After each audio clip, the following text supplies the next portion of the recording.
Good morning, it's Ayanna Tanay here with the new series. I'm gonna be calling it Dear Diaries. I don't think anyone else has done it. Maybe they have, like, I don't know, but it's gonna be me saying my thoughts. I'm gonna try to be completely real, unfiltered, and the first episode of my Dear Diaries is gonna be about grief, like my grief journey with my dad passing away. That is something that I have been wanting to talk about on my channel for a long time, especially because I think that it's such a like phenomenon. Like, it's very common for people's parents to pass away, but it's just the way of life. But it's a unique experience when you're young. Like, it's a unique experience. It's just no words to describe like how something like that will affect or change your life. Like, you cannot even fathom how like these kind of things affect people until it happens to you. So, first diary entry, I'm gonna be telling y'all all my business in regards to my father passing away literally the day before I graduated from college. What kind of life is that? My life is already so crazy. That's like literally, like, that little part of it is like 15% of my story, I swear. But I wrote some notes down, that way I can like keep my train of thought, because I'm a person who will tend to go off topic. But the first thing I want to talk about is my dad. His name was Shannon Washington. He passed away when he was 45 years old. He was a great father, like the best dad ever. No complaints. You know, people make mistakes, but with the way my dad was raised, I genuinely think he did an absolutely fantastic job. I keep looking over there too because his urn is right there, but I do think my dad did a really good job. And I'm so strong now. Like, I can talk about this. I can talk about this without getting super emotional. So I might get emotional. You might hear a shake in my voice, but I think I'm pretty okay to talk about it now without getting super emotional. But my dad was diagnosed with kidney failure when he was like maybe in his 30s, because he was on dialysis for about maybe 10-11 years. That's a really long time to be on dialysis.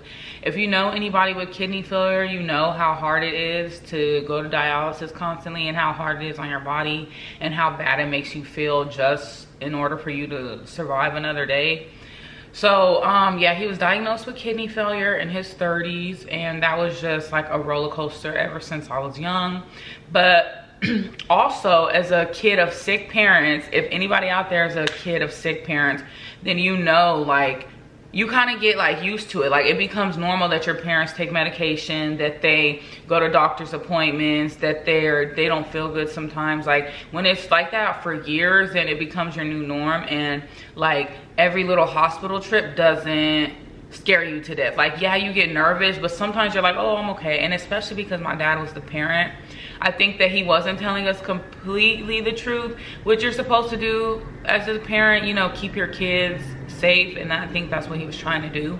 So sometimes things didn't seem that bad, and you get used to it, basically. But he was in there for a few days, and he always tried to like dumb down the situation and make it seem like it wasn't that big of a deal. So that's how it was this last time he went into the hospital. And before he went into the hospital, he called me to pick him up. It was like a week before, or 2 weeks before my graduation. And I went to pick him up to take him to an appointment. I just remember him looking so like old and weak, like, and it made me cry. Like, in the moment, I was crying with my dad. I was like, oh my goodness, you know, I never seen you look this old. I know my coffee looks light, but it's because Keurig, it's whole thing. Anyway, I usually like it much darker than that, but anyway, so he looked older and like weaker, and I was sad about it. So I dropped him off. He was like, it's no big deal. And I just believed him. He wanted me, he paid for my grad photo, so I had to go to my grad photo shoot. So he wanted me to like go. He was trying to shoot me off, like, don't stay, go take your photo. So I was like, okay. Like, weeks later, it was time for me to graduate from college after 4 years of being in, 5 years actually. I took a year off in between. 5 years of being in college.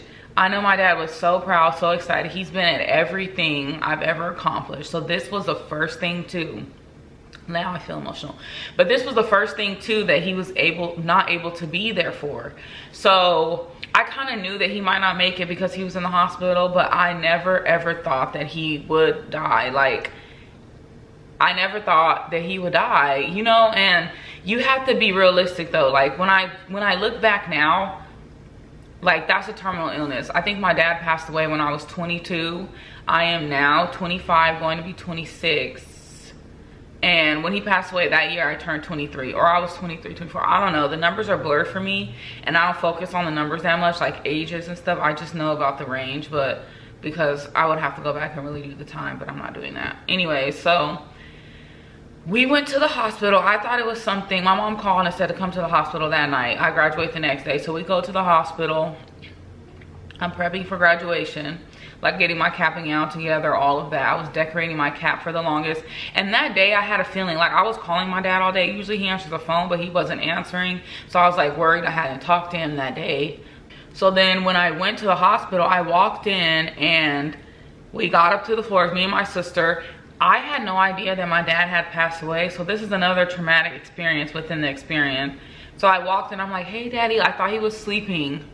And my dad had passed. Like, that is such a disturbing thing to experience.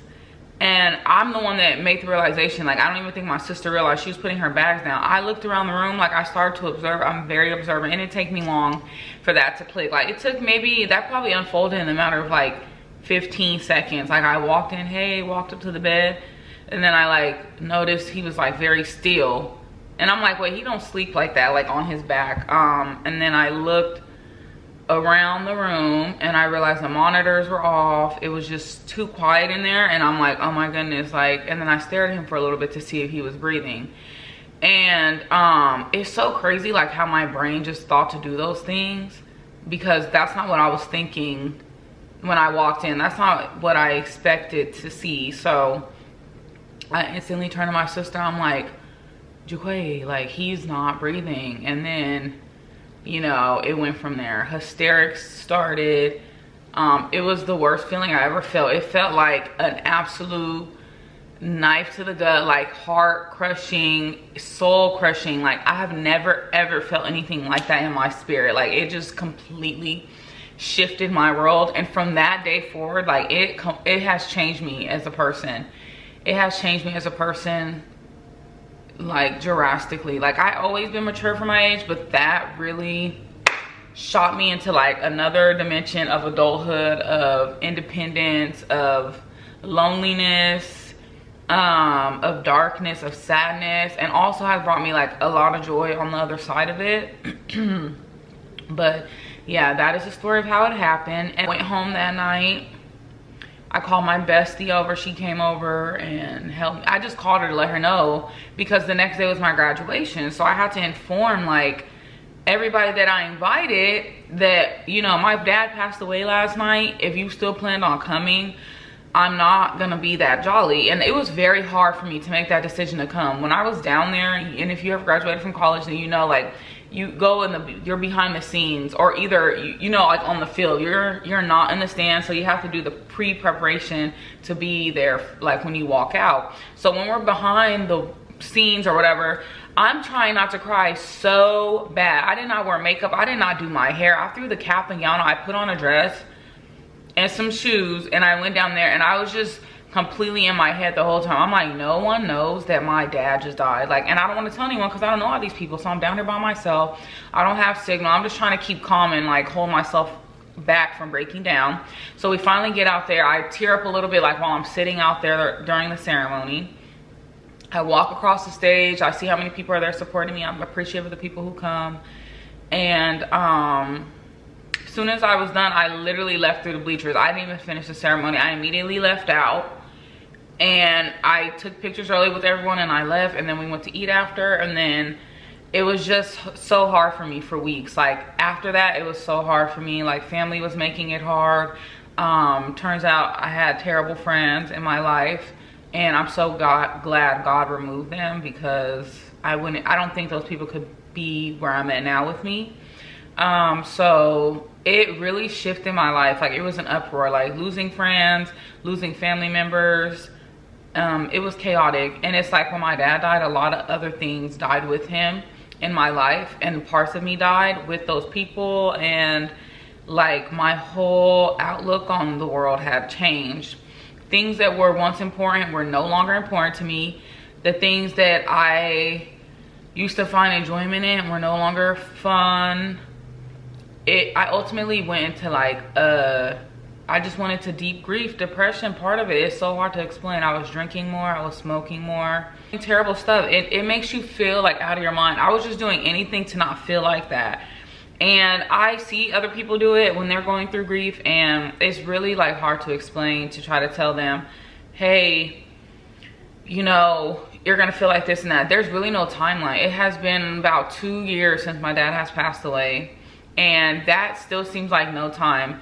I am a little bit stronger since then. I grew around the grief. The grief is still the same size, but I've grown around it. And it's still a journey. Like, there's really no rule book to this. After something like that happens, what people don't tell you is how the people around you are gonna act. Family gets really messy. Some people just decide to opt out because I think they don't know what to say or what to do or how to help you during that time. Or you realize how unimportant like big things in your life are to other people. And it's not to be mean, because we do it, I do it to other people too, but it's just kind of like you have to take, it's humbling when you have to take that step back and realize, okay, just because my dad passed and my world is coming down and crashing and falling does not mean my friends is. She's sad for me, yes, or he's sad for me, yeah. And people's heart go out to me and they're just like, oh, I couldn't imagine, because that's what we all do to each other. And we were there for each other for a little bit, but the time goes, a week or two, a month maybe, and nobody is checking up on you anymore. Nobody's gonna ask how you're doing. People might, but you can't expect it for people just to be like, hey. Now, granted, my situation, I am a little bit more private, so I tend to not share things that are bothering me with people, and I try to give it to God. And that's probably why they didn't do that, but also it's because people are in their own world, they have their own worries, and they're just simply not worried about you. It's literally not anything personal, so it's a very lonely journey. Grief is a lonely journey that you have to navigate, and there's no rule book. Like I was saying before, you don't know how to navigate it. It's very hard. Like, anger kicks in. I remember being very angry, irritable. I had a terrible job at the time. I was just always trying to distract myself, completely distracting myself. And it wasn't until recently, since I've been in therapy, that I realized that I was like in survival mode for almost a year and a half. Like, I graduated college, got a job, like 3-4 months, a big girl job with my degree after college right away.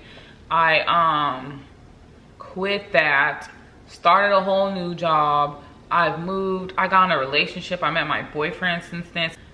And like, there's good things that came out of it, but there was also so many obstacles that you have to overcome.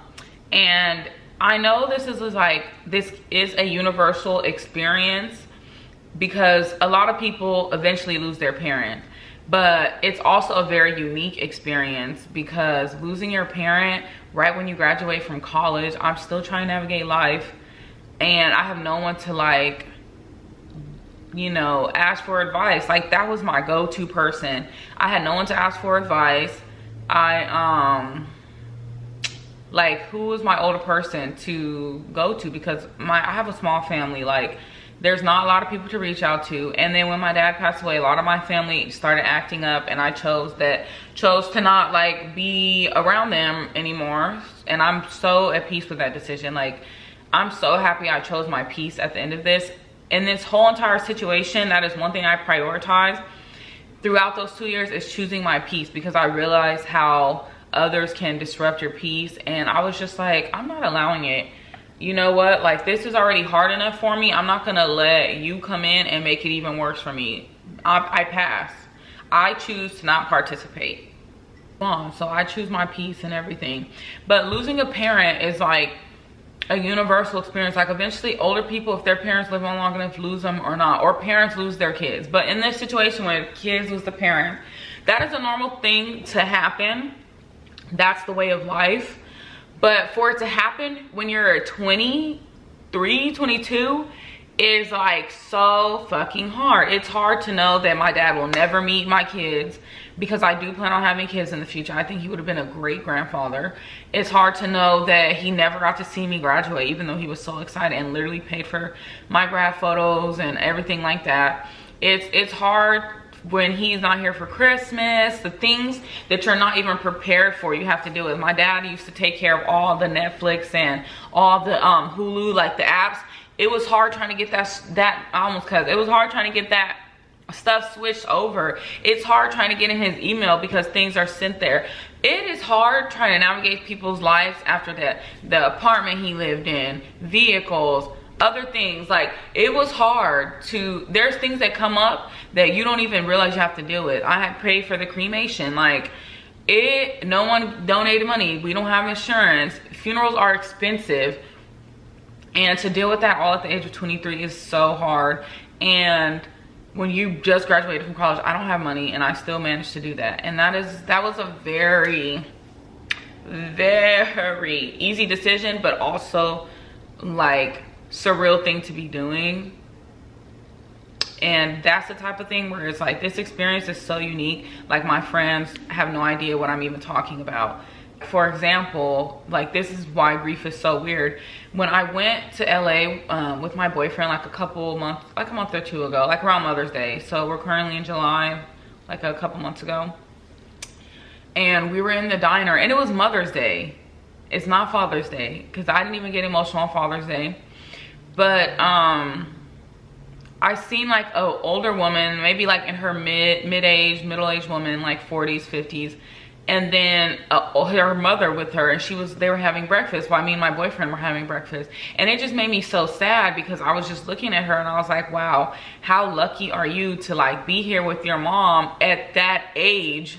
You get to be that old and you get to be here with your mom. Like, I wish we could have had more years. Like, that's really what I felt like when I seen that. And I started crying in the diner, like, girl. And that was a couple months ago, and I hadn't cried about this since then. I'm not even crying now, and I laugh about it to not cry, but it's just like, that's like, feeling something like that is just so terribly disheartening. And you just start to just be like, wow, life is just not fair. But then, you know, it's like, hey, what can you do? I just try to relinquish the burden of control. Like, I'm not in control, and I'm okay with that. I'm gonna let it be, and I'm just gonna choose peace. Like, that is what has gotten me through this. Feeling so angry and bitter towards people who did me wrong during that time. I'm glad I've let it go. I went to therapy, and I literally had goals with my therapist, and I'm such an overachiever. I'm finished with therapy in 3 months. Like, technically the time, like, we're supposed to be working on these things to feel better about, and I did it in 3 months. I didn't even realize I was doing it. It wasn't until yesterday, because yes, I put myself in therapy because I don't want to talk to everybody and their mom about my business. That's why me telling this story is already such a big deal. But yeah, I kind of graduated therapy, but I can still keep going, which I am, because I think it's beneficial for me to not be so angry and unforgiving and all that stuff. But I graduated therapy, and I'm so proud of myself. And I realized, since I've been 25, maybe it's that frontal lobe thing they talk about, but I am realizing what people say, like, don't hold on to hatred, and don't be unforgiving, and don't be resentful, don't hold on to grudges and stuff, because it really affects you more than it affects them. They're living their life, and whole time you're so hot and bothered, and they're living their life. Like, don't let things make you hot and bothered. That feeling is, for one, uncomfortable. I don't like feeling like that, so I choose peace. Like, I don't want to be in my house chilling hot and bothered by somebody who's not even worried about me, or something that is literally out of my control. So one thing I am learning to do is to just let things go, and I have felt so much power since then. Letting go, let God. And you know, it felt like I wouldn't have survived without him, but here I am, and I'm grateful. But it is sad. It was a sad experience. So that's pretty much my grief journey. That is my first diary entry. I'm probably gonna record a couple of these series because sometimes I just want to talk about things, and I want to see if like people out there want to talk about these things too in the comments. But yes, this video is nothing like the other videos I do, but if you stay to this point, thank you for watching. It's Ayanna Tanay. If you do not know or did not already know, make sure you like, comment, share, and subscribe, and comment down below if anything in this video touched you, or you know, you agree with or experience, or any unique experiences you may have had with grief. Just comment down below and so we can talk about it. But bye, see you next time.